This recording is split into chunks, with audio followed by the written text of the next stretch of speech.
Всем привет, дорогие друзья! Сегодня готовлю изумительно вкусный пирог фокачча с начинкой из картофеля, сыра и бекона. Готовится он быстро и просто. Пирог получается необычайно вкусный и сытный. Тесто воздушное, пористое, внутри расплавился сыр, а сверху хрустящая картошечка, как чипсы. Рекомендую его приготовить и попробовать. Уверена, он всем понравится.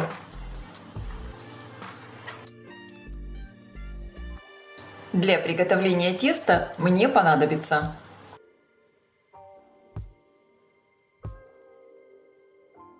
в миску вливаю теплую воду. Температура примерно 38 градусов. Добавляю сахар и дрожжи. Перемешиваю.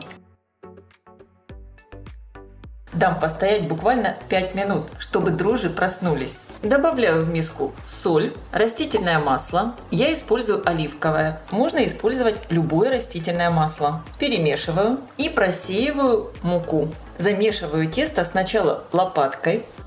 И теперь буквально в течение пары минут домешу тесто руками прямо в миске. Просто чтобы масса объединилась и стала более однородной. Вот такое достаточно липкое тесто должно получиться. Муку сюда добавлять больше не надо. Прямо на лопатку наливаю небольшое количество растительного масла и вот таким образом подбираю тесто в один ком. Слегка его округляю. Закрываю миску пищевой пленкой и отправляю тесто на расстойку в теплое место примерно на 30 минут.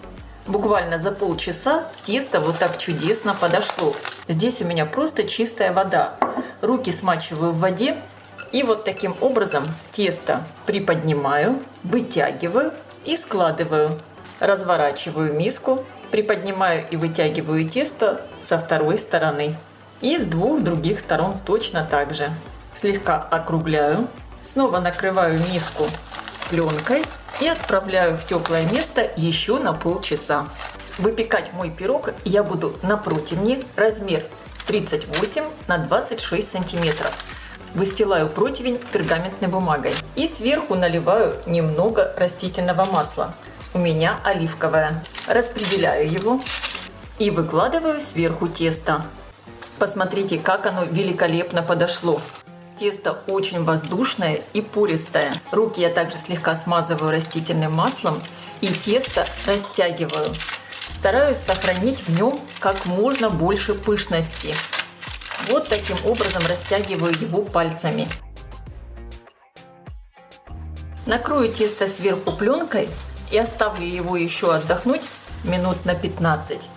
И для начинки мне понадобится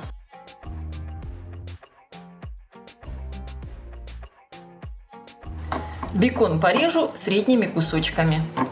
Я использую сыровяленый бекон. Можно использовать копченый, любой, какой у вас есть. Сыр моцарелла порежу на кусочки. Это обычный твердый сыр моцарелла. Можно использовать и другой твердый сыр. И картофель натру на терке мандолине. Очень тонко. Получаются вот такие тонкие кусочки. Фактически как чипсы. Тесто отдохнуло, руки я снова слегка смазываю растительным маслом и дополнительно еще немного делаю вот такие углубления. Распределяю тесто по всей форме. Теперь по всей поверхности пирога распределяю сыр. Сыр можно прямо вот таким образом слегка вдавливать в тесто, в эти углубления. Тесто просто живое, такое воздушное. Теперь сверху бекон и сверху на бекон дольки картофеля. Я их прямо вот таким образом выкладываю рядами. Картофель запечется, будет хрустящий, как чипсы.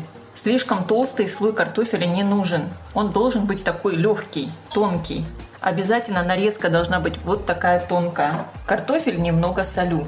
Также присыпаю орегано, совсем чуть-чуть для аромата. И сбрызгиваю оливковым маслом. И отправляю выпекаться в разогретую до 200 градусов духовку примерно на 35 минут. Конечно, вы смотрите по своей духовке. Противень я ставлю на средний уровень, включен верх и низ духовки. Вот так вот еще картофель немного придавлю, чтобы он стал таким веером. Тогда бочки подрумянятся больше. Отправляю все в духовку.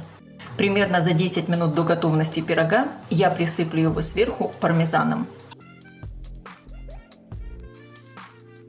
Мой пирог я достала из духовки. Посмотрите, как он здорово подрумянился сверху. Как я и говорила, вот эта картошечка запекается как чипсы. Они прям такие хрустящие. Пирог, конечно, просто изумительный. Сверху хрустящий, внутри он просто воздушный. Уверена, от такого пирога никто не сможет отказаться.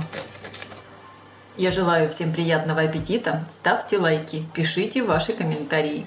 Делитесь этим новым видео с вашими друзьями в социальных сетях. Подписывайтесь на мой канал Люда Изикук «Позитивная кухня». Всем пока!